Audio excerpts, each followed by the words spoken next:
betting odds came out, but everyone saw the weigh-ins, they saw how big, Brandon was standing next to you. Did you feel like an underdog coming into tonight? I haven't really paid much attention to the underdog and not the underdog for a long, long time. I haven't paid attention to that for a long time, so I feel the same as all my fights.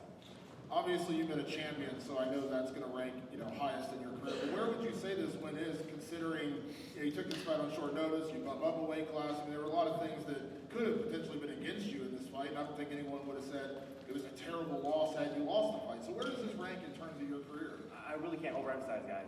Here in the UFC, the toughest fighters on the planet, every fight you have is the most important fight of your career. Every fight you have, the next fight, you win a belt, you defend it a record number of times. The next fight you have, that's the next most important fight of your career.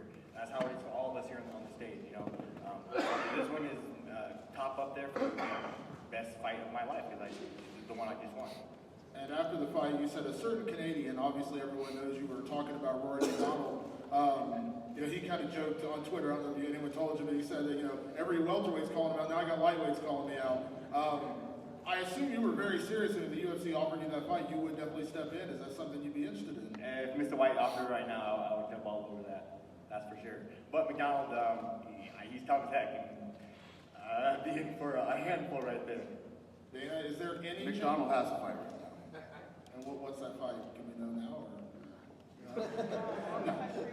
Now you're going to tell us? He does have a fight. He has a fight lined up already. Okay, but we can't know about it yet. No. Okay. Hasn't been announced. I just wondered, when you were standing up there and you got to actually see how big Brandon was any part of you like, what am I doing up here? Not exactly. I wouldn't use those words. But standing in front of him, I was more just excited. Like most fighters, when you see your opponent, you're ready to go.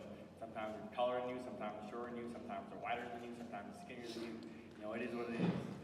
You got to have confidence in your abilities and your skill set and go out there and beat them up. Wait till you see it on TV. It's crazy on TV.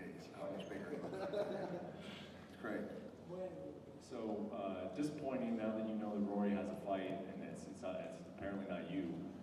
What does that mean for you then? I mean, because you had said before that you weren't committing to 170 pounds. You looked great tonight. I mean, are you going to put on some weight and make a run at 170 or go back to 155? What are you thinking right now? It's still in the air. It really is kind of still in the air. We'll see. I'm not really sure. So many times, you guys, it's not truly up to us. Like it's a lot of it's up to big boss man up here. He says, "Hey, you should fight this guy." You either say yes or you say you probably should say yes. So it's up to the UFC a lot of times. They give you a call, they talk to your manager, they talk to you, and then you say yes, and off you go. Then one just quick one for Dana. Ben's saying that every win is exactly the same in the UFC.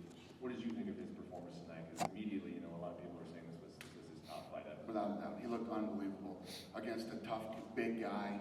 I was blown away by his performance. It was insane. He looked so good.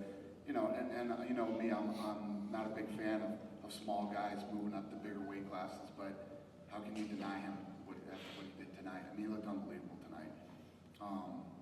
Obviously, in a fight, when you start looking at other guys that he matches up with, a fight against Rory's got a lot of good wrestling too, and Rory is really good at using his reach. You look at a kid, he stepped up tonight. I know he came in and fought, but he stepped up tonight. He's fighting a former world champion on late notice, 5 rounds, becomes the main event here. First time he's ever been a main event in the UFC in his hometown. That's a lot of pressure on a guy. Ben Henderson is an unbelievable vet. He used he got inside, he used that low leg kick really well. Unbelievable shots to the body that Ben was throwing tonight. Ben fought the perfect fight, and it was an awesome main event. Then I guess just to build on that, where do you see his future right now, just as you envision it? Because, obviously the size difference was big, and it seems like he'd be, dwarfed by a lot of the guys in the division, but do you think he deserved the right to try a run at 170, or would you prefer him to go back to 155? The other thing is Ben took some big shots tonight, too. He took them, and he looked awesome tonight, man. Yeah, it'll be interesting to see. If he's cool, if he wants to stay at 170, I'm cool with it. And Benson, I guess, obviously the Rory fight's not there right now, but you said, earlier this week you felt great all week, got to see how it feels on Saturday night, that's when I make a decision. So how did it feel to be a welterweight? It felt really good. honest, it felt awesome. There's something to not cutting down, not literally starving yourself to death. What we go through to put ourselves down the weight, if we had to continue for another 3, 4, 5, 6 days, we'd probably do some massive damage to our body. So we kill ourselves to get down the weight. Being able to stay at 170, make it a little bit easierly. I wanted to see how the performance was come Saturday night. We performed pretty well. It was 2 weeks notice, so I do feel if I could walk around about 180 or so. Normally I walk around for training camp 170 pounds, like 3-4% body fat. If I can do that at 180, get down to 3-4% body fat. I got to work a lot to get there, but I think I can do pretty well at 170. Have a longer training camp rather than 2 weeks notice for freaking mile up elevation. I was able to still push pace and do well, but I know with a good 5-week training camp, I'll be even better at it. And he's got a good chin and speed for the guys at 170.